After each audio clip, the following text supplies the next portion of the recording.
கடைசியா மதுரையில தாவேக்க நடத்திய மாநாட்டில் 30,000 சேர் தான் போட்டிருக்காங்க. நான் சேர் போட்டவற்றை பேசிட்டேன். ஆனா இவங்க சொன்னது நாங்க 2 லட்சம் சேர் போட்டோம், 5 லட்சம் சேர் போட்டோம், அப்படிலாம் போடல. 30,000 சேர் தான் போட்டிருக்காங்க.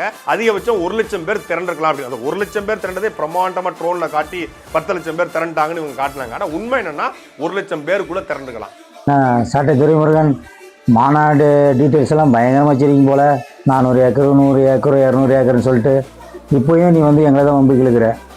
திமுக மாநாடு போடுது, அதிமுக மாநாடு போடுது. அவங்க புள்ளி விவரத்தை பேசாமல் நீ டிவிக்கு இழுத்து இல்லையா? அதனால நான் சொல்கிறேன்.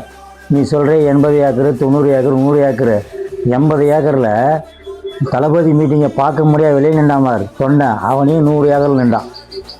ஐஸ்கிரீம் கடை, கரும்பு கடை, பொறி கடையெல்லாம் போட்டான் பாரு, அவனையும் 60 ஏக்கர் நின்றான். தெரியுமா உனக்கு? 15 வருஷம் 16 வருஷத்துக்கு அப்புறம் ஒரு மாநாடு போடுறேன். அதை வேற பெருமையாக வேற 80 ஏக்கர் போட்டோம், 85 ஏக்கர்னு பெருமையாக வேறு பேசிக்கிறேன். கார் பார்க்கிங்கே நாங்கள் 400 ஏக்கரில் போட்டோம், 800 ஏக்கரில் மொத்தமே எங்களுக்கு பரப்பளவு. அதையே பத்தாமல் எவ்வளோ பேர் வெளியே நின்றான். உன்னுடைய பெருமை நீயே பேசிக்கிற. இதுதான் உன்னுடைய லாஸ்ட் மாநாடு. இதில் எது எது கிடைக்குதோ சுருட்டிட்டு நீயும் ஒன்றெல்லாம் எங்கேயோ போய் செட்டில் ஆகிடுங்க.